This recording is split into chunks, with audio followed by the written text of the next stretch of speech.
Morning team, hope you're doing well. I am down at Beachy Head at the moment. It's about 5:30, so 4 o'clock to get up this morning, just because I wanted to get in and get out pretty much and have a minimal effect on the day. So yeah, a bit of an early get up, an hour earlier than usual. So I didn't get a huge amount of sleep last night, mainly because I was watching the rugby.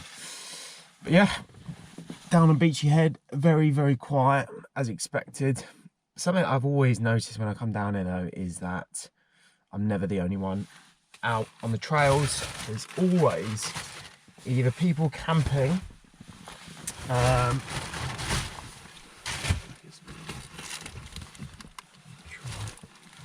find my poles. Either people camping, people running, people walking. You think you're gonna be the only person fucking stupid enough being out here, and then you realise that there's actually loads of people with a similar mindset, so that's quite good. But yeah, looking forward to it. Aim is to get around 20 miles in the legs today. See how that goes. It's meant to be raining. With the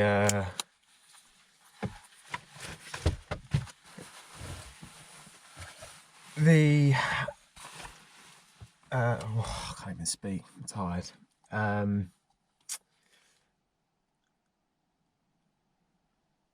The very useful and reliable weather app that is Apple Weather said it's like an 80% chance of rain.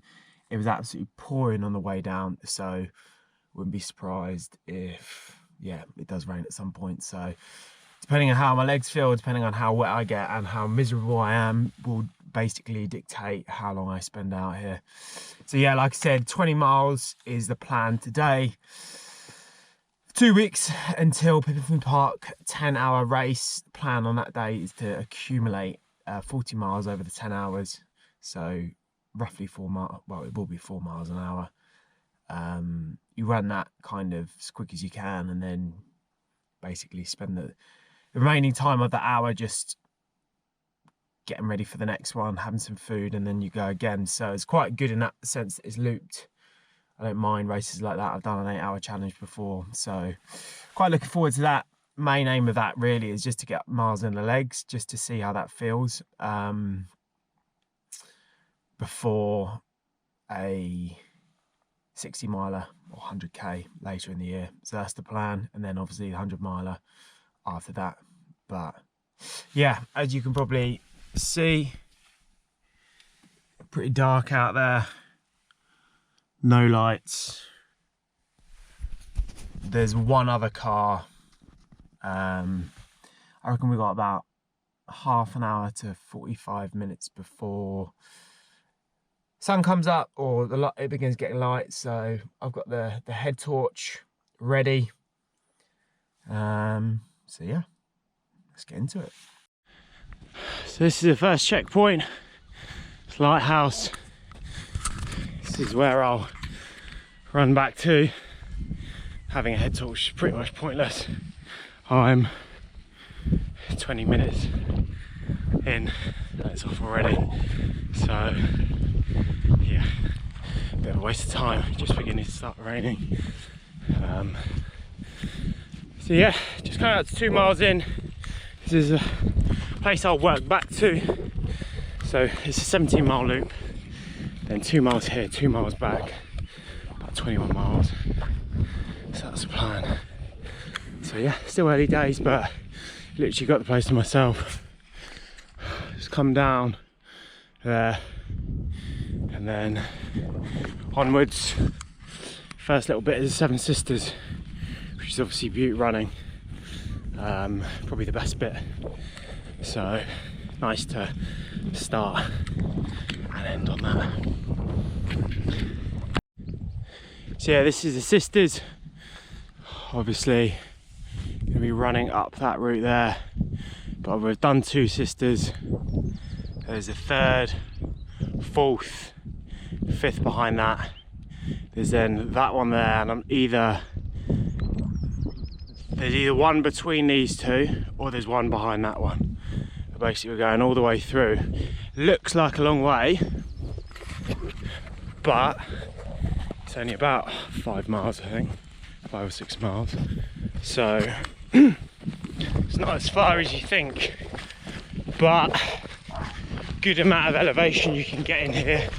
I mean, this place is packed in the summer.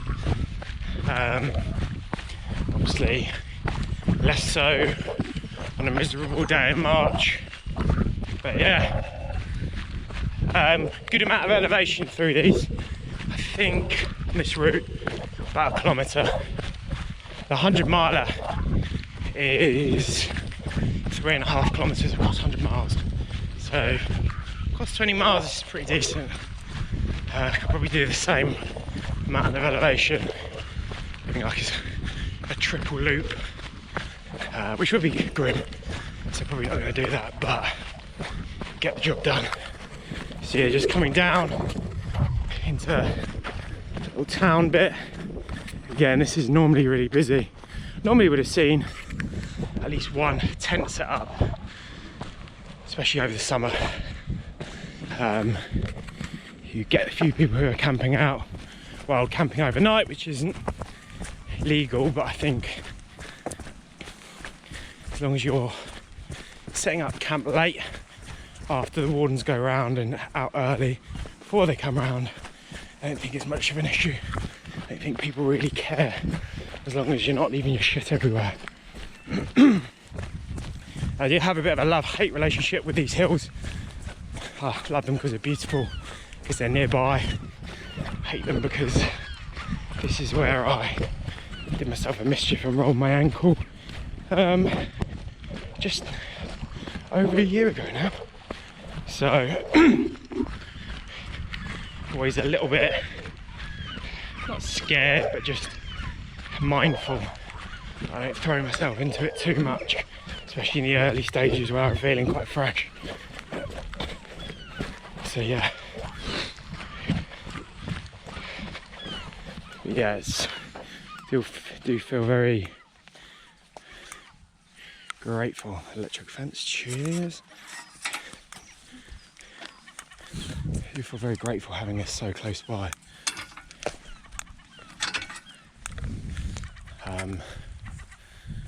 So it's a great place to be able to come down and run. It's like 50 minutes away from the house. Maybe a little bit longer with traffic, but I don't get much traffic at 5 in the morning.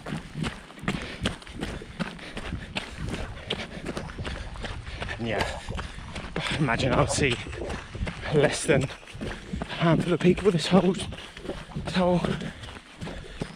run. Maybe at the other end as I come back through there'll be some runners who I'll see, but that's about it. So it's nice, proper headspace. I don't wear headphones or anything really, like I might do later, probably won't, because it's quite nice being in it and just being able to shift or sift through your thoughts and spend a bit of time away from stuff coming into your head, constant input that we get through the day, phone, social media, work, life, music, podcasts, constant stream of information coming in. And for me, this is an opportunity to, I guess, just have a bit of peace, a bit of silence. That's why talking to a camera is quite nice, because it's almost, I wouldn't say therapeutic, but it's a nice break from the usual stream of info in. It gives me an opportunity to, I guess, express out. Right, I realise the battery's nearly gone already, so I'm going to stop talking now and yeah, catch up with you later. Alright, I give you the Seven Sisters. We've got this one in the background, then this one, which is the lighthouse, that's 2, then this one 3, 4, 5, this one 6, next one's 7. I mean, arguably there's one in the background as well. Can't remember if we go up that one, but I'm pretty sure we do. So I don't know which one counts as a sister and which one isn't. But I mean, we're only 4 miles in, so as you can see, a big chunk of this elevation is at the very start. So yeah, still a lot more to go. Just saw first glimpse of humanity. A bloke was camping. I'm gonna find someone. So we're about just over 4.5 miles in now. Just come off the sisters onto a kind of, I don't know what it is. It's like a nature reserve or something. So yeah, plan really isn't to go at any particular pace. So, well, I'm not trying to run this quickly. I'm just trying to be fairly consistent with my running. I think that is going to be what I need to do, both in terms of that 40 miler and in terms of the 100 miler. Just consistently keeping a pace. So we're trying to keep a 4 to 4.5 mile per hour pace, which isn't quick, but yeah, just solid trudge forwards, especially with the hills as well. But yeah, then when you scale that up over 100 miles, you know, if you can consistently keep along at a pretty decent clip, then that's better than just going hard at the beginning and dying out later in the race. So that's the plan anyway. First 5 miles are pretty easy running, and you know, like running along here now, it's not hard, it's pretty flat, so I'll be fine. Be later on, there's a couple of really nasty bits as you get up towards Eastbourne. They're a lot tougher to just keep a steady pace over. But yeah, that is a problem for in an hour or two. Right now, just take advantage of the flats, keep ticking those miles off. So yeah, over a quarter of the way, or about a quarter of the way in, I imagine now. So feel pretty good. Definitely, you know, feel the effects of. So one of the things I've been doing is really working on my body composition. You know, trying to cut excess weight. So for me, that's body fat. Obviously, you don't see many chubby runners, do you? Well, you don't see many chubby runners at the elite or, you know, advanced amateur end. So I know that any excess weight isn't necessarily going to do me any favours when I'm taking that over 100 miles. I was speaking to a very good runner a long time ago. He was saying for every kilo body weight you have, you can add 5 minutes, or every kilo of body weight you drop, shave about 5 minutes of your marathon time. I don't know the truth in that, and to be honest, I imagine that is at the very top end of amateur. Very good runners. Think about the difference between someone running at 60 kilos and 59. That's gonna make a big difference in terms of the pace they can keep and just their power to weight ratio. But yeah, oh, this is gonna be fucking soggy, mate. Look at this.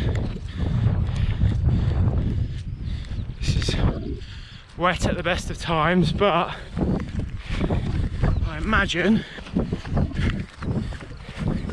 yeah, I think that path I normally walk along, oh no, it's all right, it's intact, all good. Right, battery's nearly gone, so I'll catch up. Another set of rambling to come in a bit. Good steam. Currently going up particularly brutal section of this run. This is up to the hill that's kind of behind this bramble here. I'll be able to see a little bit of it. It's been raining for the best part of 2 hours now. Just using this section to take a bit more fuel on. This will be the slowest section of the day. Come from all the way down there. But yeah, it's a tough bit. This leads up onto the hill where the long man is. So rather than going onto that hill, you could go off to the right and then back down towards Eastbourne, and then back along to where I started. So yeah, hold on towards Beachy Head and do that little out and back. Feel pretty good. Over 10 miles in the legs now, so we're well over, well not well over, but over halfway. And yeah, pretty strong. Just as I said before, consistency of pacing is the game today, and just keep it moving. It's a bit grim with this weather, but big thing is it's temporary. I think that's, you know, the big thing about this. You can kind of endure it because you know it's going to end, and it's not even that long. Was it 4 or 5 hours on my feet? It's not really that long in the grand scheme of things when you're thinking about, you know, longer endurance pieces. If I'm looking at a 100 miler, yeah, I'm probably going to be on my feet 28 to 30 hours. So that's where it gets tough. Those longer bits, that North Coast 110, 24 hours of just moving very slowly at times because I was in pieces. That's where the kind of endurance happens. These shorter training runs are quite reasonable, really. A couple of hours, be back home having a coffee, nice and warm.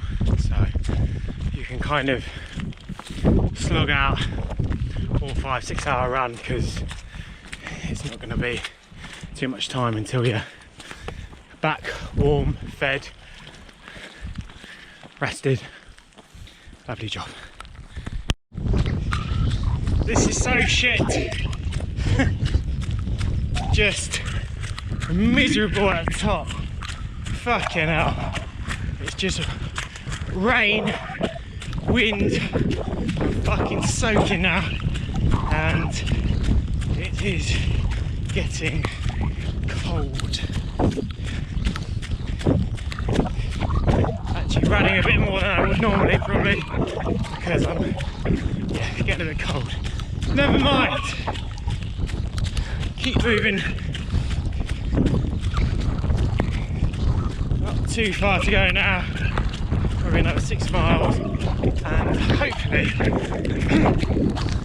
coming off the top now, so should be a bit drier. But yeah, this reminds me, I feel like I'm in the Lake District, or the bloody look, there's, I don't know if you can see that, there's mist coming in. It's very dark, gloomy. Oh, I'm in the Lake District, or the Yorkshire Dales rather than South Downs. It literally reminds me of a race I did a couple of years ago. Probably the worst ultra I've ever done, so many ways. We turned up late, pissing down with rain. I turned up late to the briefing. Basically, stood in the back in the rain, didn't hear what was said in the briefing.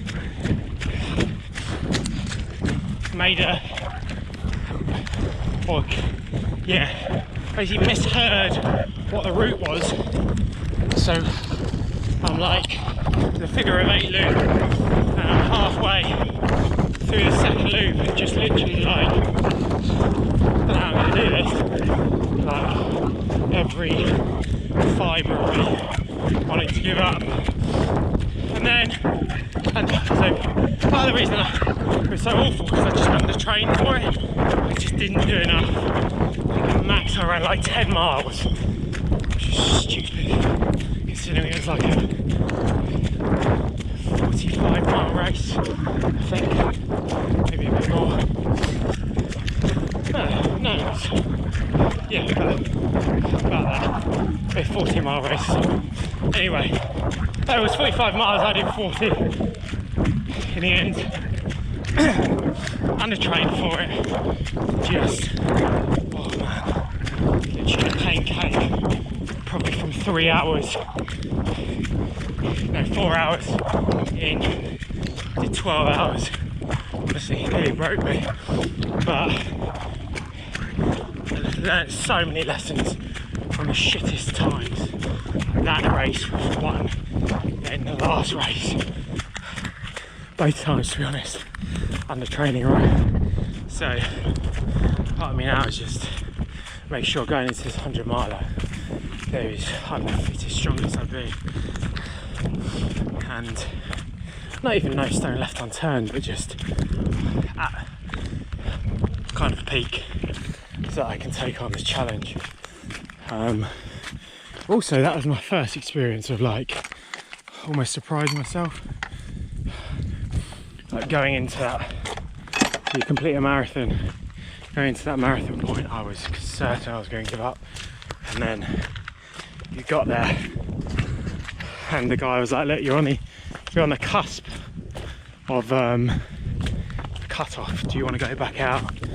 And everything up to that point I was like, I'm going to chop it at the marathon. Done a marathon, that's good, fine with that, I can make peace with that. Literally the guy was like, do you want to go back out? Before I'd even thought, I'd said yes, and he was like, right, off you go. And then I was like halfway up the hill being like, why the fuck did I say that? But yeah, just that kind of, I don't even think it's resilience, I think it's just almost like an unwillingness to quit, which isn't always a good thing. But yeah, in the end I didn't do the full distance I wanted to, and that was literally because I've been timed out, so I didn't, that was my first, I think only did not finish DNF'd. They happen, and surprisingly, well not surprisingly, but you know, the worst times I've experienced when running have been the ones that have come away with the biggest lessons moving forward. So yeah, little story time there for you. Anyway, I'm going to get back to this. I'll come off the top, I don't know if you can notice, but it's not nearly as windy, and I don't feel like the rain feels like it's coming down normally as opposed to sideways now, so I'll take advantage of this downhill and keep trudging. Back at the lighthouse, nearly done. Last couple of miles back.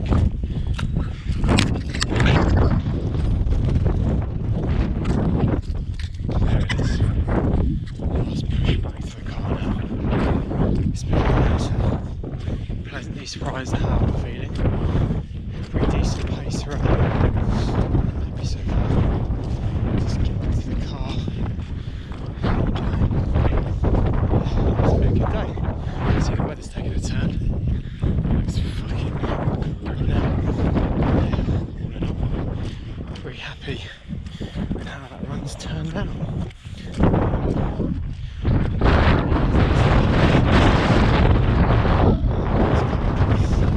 That's probably